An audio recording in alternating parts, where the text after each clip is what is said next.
Watch me do this puzzle while you listen to this story.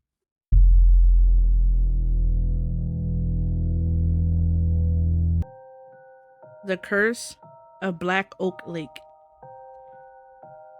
They didn't forget. That's the truth. None of them ever said out loud. They didn't forget what happened to Nia. They didn't forget the sound. They didn't forget the way the dirt moved. They just learned how to live around it. 6 girls: Tasha, the one who always took control when things got bad; Brianna, loud, bold, until fear made her quiet; Keisha, the skeptic, the one who didn't believe in anything she couldn't touch; Mariah, observant, sensitive, the one who noticed things too late; Lila, soft hearted, the only one who hesitated that night; Nia, the one they buried. Years passed, but guilt doesn't fade. It changes shape. It showed up in small ways. Tasha avoided silence. Brianna hated the smell of rain on dirt. Keisha slept with the TV on every night. Mariah stopped visiting wooded places. Lila sometimes woke up with dirt under her nails. The trip wasn't an accident. Not really. It felt like one. But deep down, something in all of them knew. When Tasha sent the message, her fingers hovered before she hit send. We should go away together, just us. She didn't know why she typed it, but something in her chest felt lighter after, like she had answered something calling her. They laughed when they met up. It felt normal at first, music playing, snacks in the back seat, old jokes, but there were cracks, small ones. No one said Nia's name, not once. The GPS rerouted. None of them noticed at first, just a quiet recalculation, a softer voice, a different direction. The trees started to change, taller, closer, their branches tangled overhead, blocking the sky piece by piece. The light dimmed until everything looked gray and flat, like color itself was being drained. Does this feel off to anyone? Mariah asked. No one answered right away because it did. The sign appeared slowly, like it had been waiting to be seen. Welcome back. The woods was darker than before, wet looking, like it had absorbed something. Lila's breath hitched. I remember this, she whispered. Tasha stepped out of the car first. The air hit her like a wall, cold, heavy, wet. She could taste it, dirt, rot, something faintly sweet beneath it that made her stomach twist. Then she saw the ground. 6 long impressions. Not fresh, just always there. Her chest tightened. No, she whispered. No, no, no. Behind her, Keisha said, we didn't dig them this deep. Silence. Because that was true. They hadn't. The memory didn't come back all at once this time. It crept in, piece by piece. Nia laughing, then yelling. Then, the sound. A crack. Not loud, but final. I didn't mean to push her that hard, Brianna said suddenly, voice shaken. No one looked at her, but everyone heard it. She hit the rock, Mariah added quietly, and then she stopped moving, Keisha finished. Lila shook her head violently. No, no. She moved. I saw her fingers. You imagine that, Tasha snapped too quickly.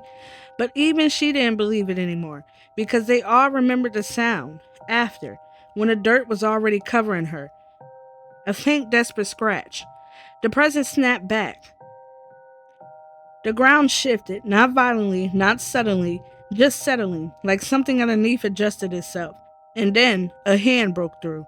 It was dramatic, it was slow, weak. The fingers trembled as they pushed upward through the soil, dirt packed beneath the nails, skin split at the knuckles.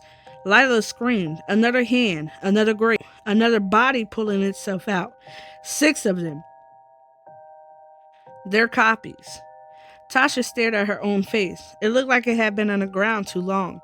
Skin pulled tight, lips cracked, eyes empty, filled with packed soil. Her copy tilted its head, and dirt spilled from its mouth as it spoke. You didn't wait. Brianna's copy stepped forward next. Its voice sounded like dry leaves scraping together. You heard her breathe. Keisha backed away, shaking her head. No, no, no. We thought she was gone. Her copy cut her off. You didn't check. Mariah covered her mouth as her own reflection whispered, You chose not to know. Lila couldn't even look at hers because she already knew what it would say. It leaned close anyway, close enough for her to smell the damp earth inside it. She called your name. Lila collapsed, and then everything went silent. Even the copies stopped moving because something else had arrived. The trees shifted, not swaying, moving, making space. And Nia stepped out. She wasn't like the others. She wasn't empty. She wasn't hollow. She was aware. Her head still tilted slightly from the injury, her skin torn, packed with dirt that never fell away, her chest rising slowly, unnaturally, like breathing had become something she had to remember how to do. Her eyes locked onto them one by one. You felt me, she said softly. Dirt slipped from her lips. I know you did. No one spoke because there was nothing to say. I tried to scream, she continued. Her voice didn't rise, didn't break. That made it worse, but the dirt filled my mouth. She took a step closer. I tried to move. Another step.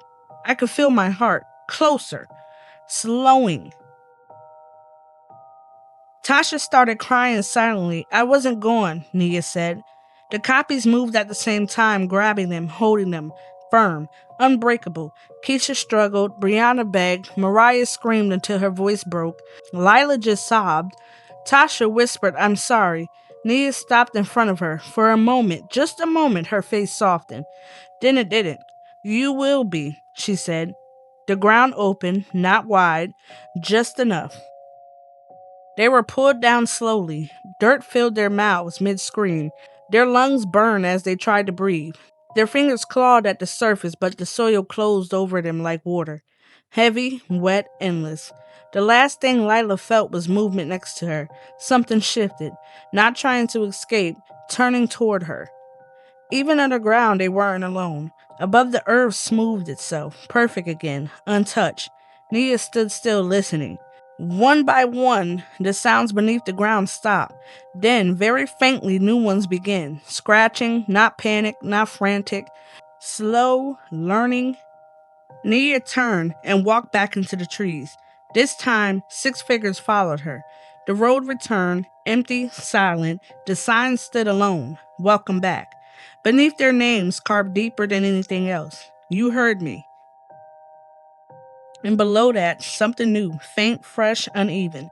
6 more names, not carved clean, scratched from underneath.